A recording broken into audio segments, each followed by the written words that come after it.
The Holy Gospel as it's recorded in Matthew. When Jesus saw the crowds, he went up the mountainside. And after he sat down and the disciples had gathered around, Jesus began to teach them. Blessed are those who are poor in spirit, the kingdom of heaven is theirs. Blessed are those who are mourning, they will be consoled. Blessed are those who are gentle, they will inherit the land. Blessed are those who hunger and thirst for justice, they will have their fill. Blessed are those who show mercy to others, they will be shown mercy. Blessed are those whose hearts are clean, they will see God. Blessed are those who work for peace, they will be called the children of God. Blessed are those who are persecuted because of their struggle for justice. The kingdom of heaven is theirs. The gospel of Christ.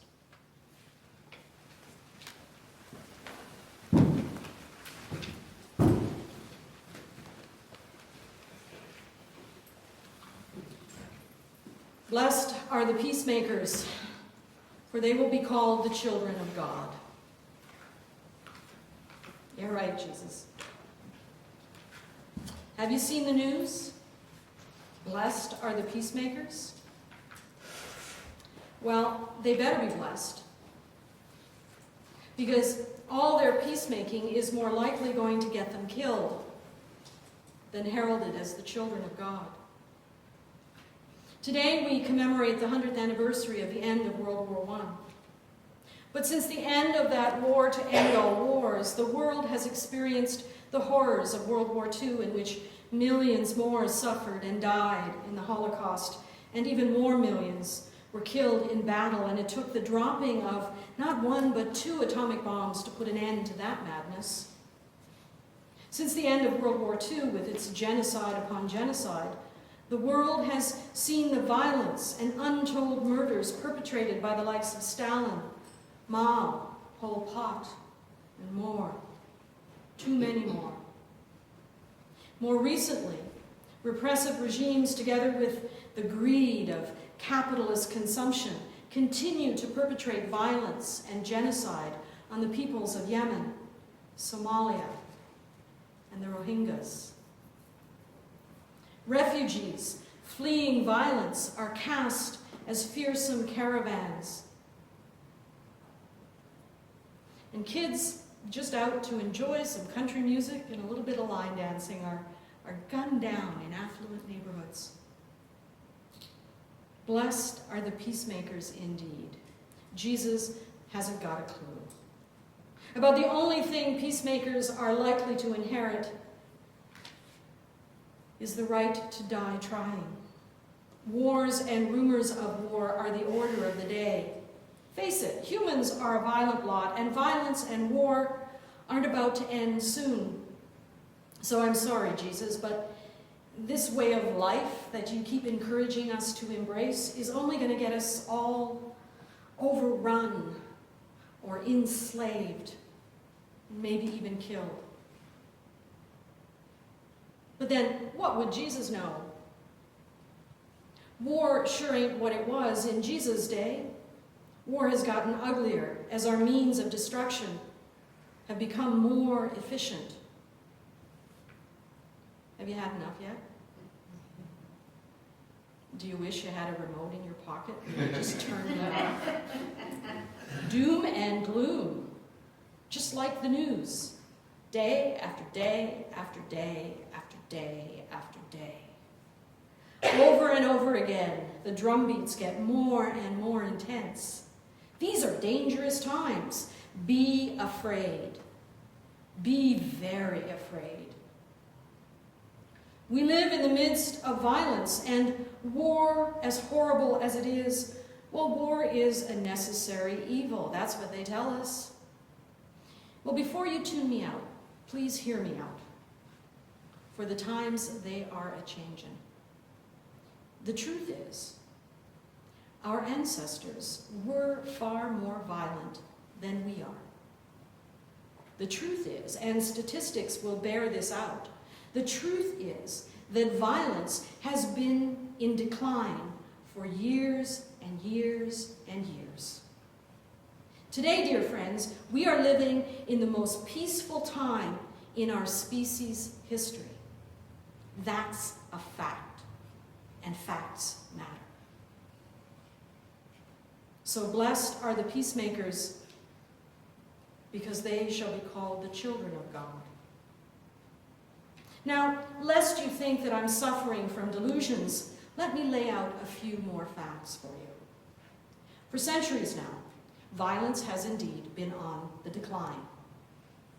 I don't have time to delve into the orders of magnitude in which this decline in violence has been spiraling downward for centuries. So let's just look at the last century. Many of us look back fondly at the good old days of the last century because we honestly believe that things are getting worse and not better. But the truth is that since 1945 in Europe and in the Americas, there has been a steep decline in interstate wars, a steep decline in deadly ethnic riots, otherwise known as pogroms, and a steep decline in military coups. There's also been a decline in murders. Worldwide, there's been a steep decline in deaths from war and violence. Back in those good old days, like let's say the 50s, the average number of deaths in battle stood at about 65,000 deaths per conflict per year.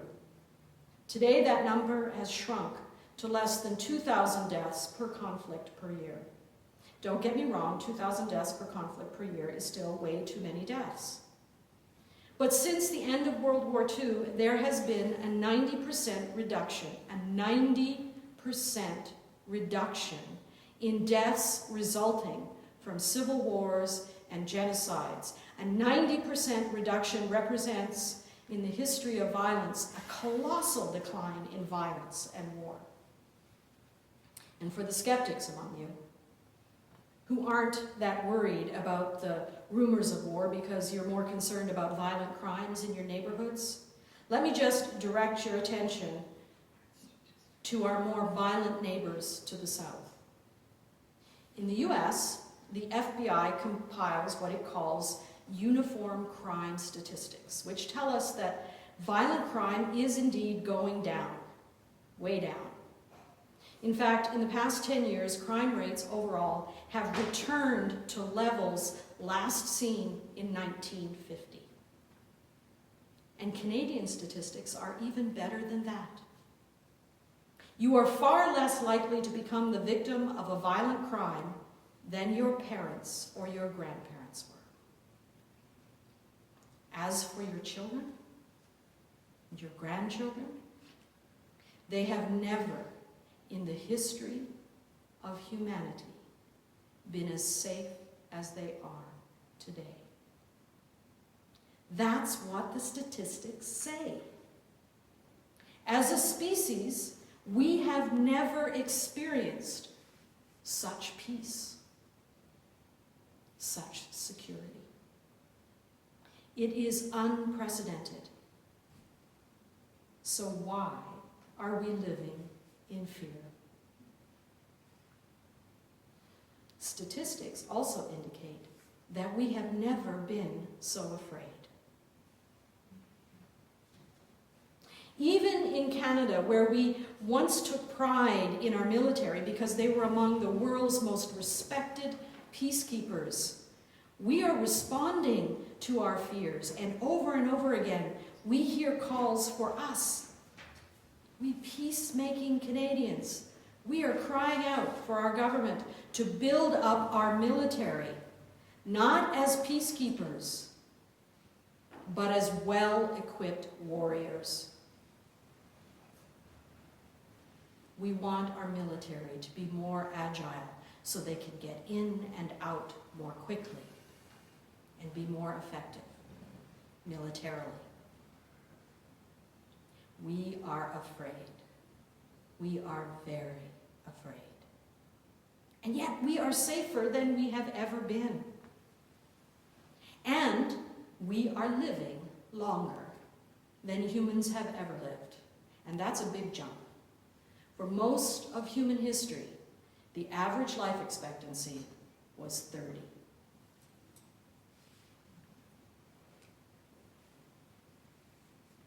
Statistically, we humans, we've never had it this good. So why are we living with so much fear? Granted, we all know that humans now have the ability to wipe out human life with the kind of efficiency that we have never had.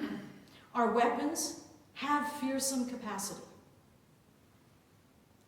But surely the reductions in violence and war that we have been able to make might point us in the direction of further reductions in violence and war.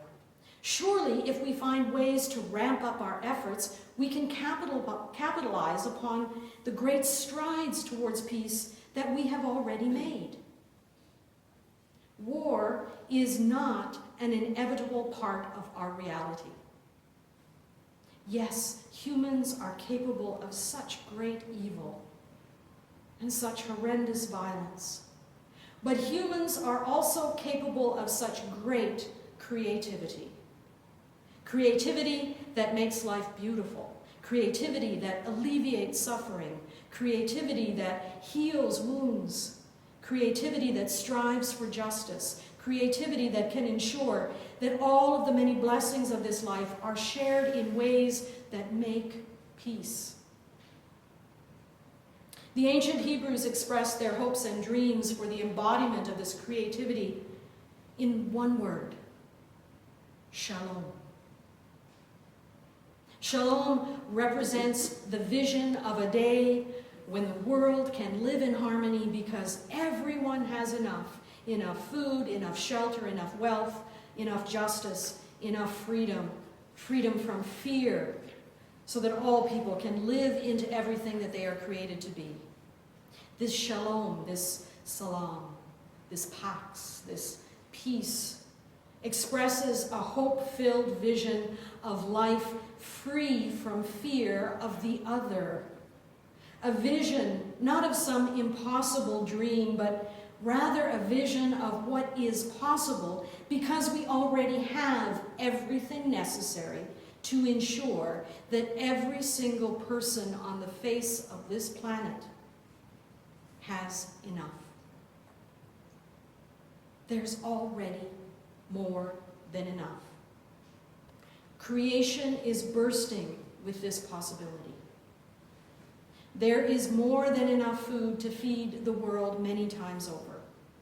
There is more than enough wealth to ensure that everyone can live to their full potential.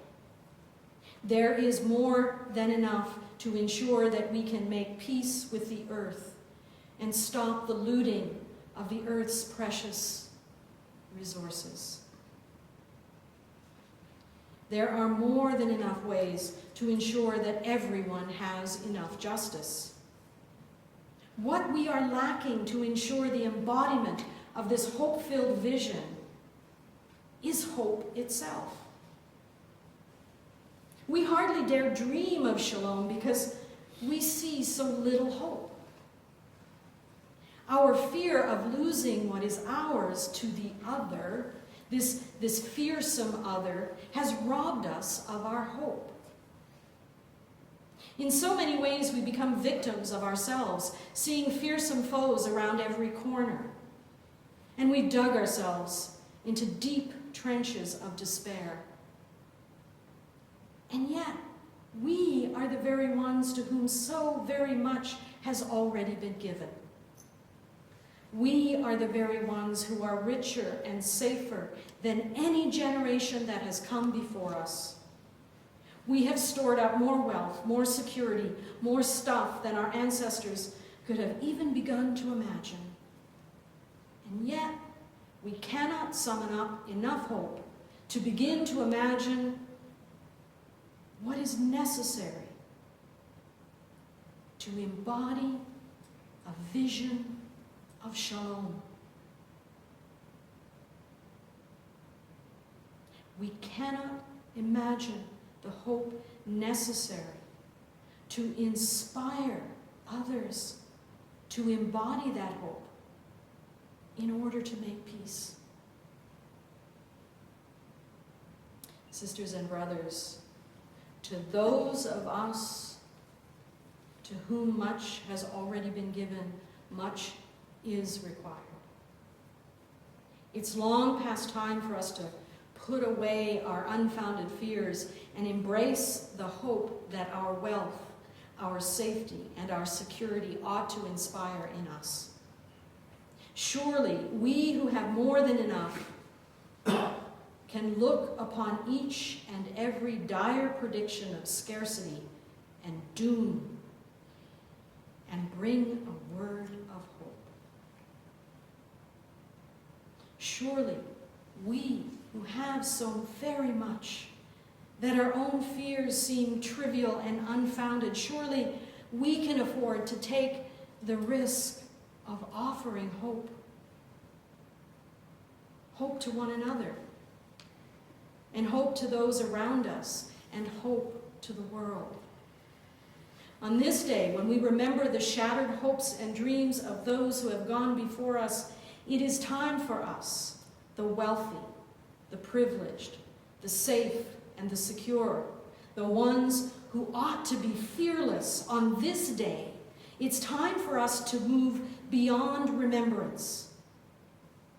It's time for us to put on our big girl pants and our big boy pants, to, in the words of our ancestors, to gird our loins and step up,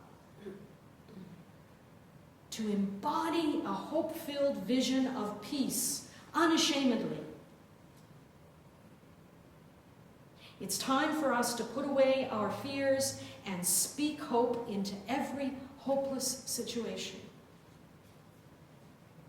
Let us take courage from all those who have gone before us, who faced what seemed to be insurmountable odds, and yet had the courage to dream dreams of shalom, salam, peace. Let our remembering be an embrace of all that is possible when we reach out beyond our fears. For the times, they are changing. War is not inevitable. Peace is at hand. But first, we to whom so much has been given, we must open our hands, let go of our fear-filled grasp, and open ourselves to the reality that we already have everything we need to ensure that everyone has enough. Let our many blessings inspire us to embody hope, so that the world around us might be enraptured by visions of shalom. Let us remember, lest we forget the hopes and dreams of all who have gone before us. We who are richly blessed, we will remember the sacred vision of shalom, salam, peace. Blessed are the peacemakers, for you are the children of God. Blessed are you. Blessed to be a blessing. Blessed to offer hope to the hopeless. Blessed to be peacemakers. Peace is at hand. Let it be so.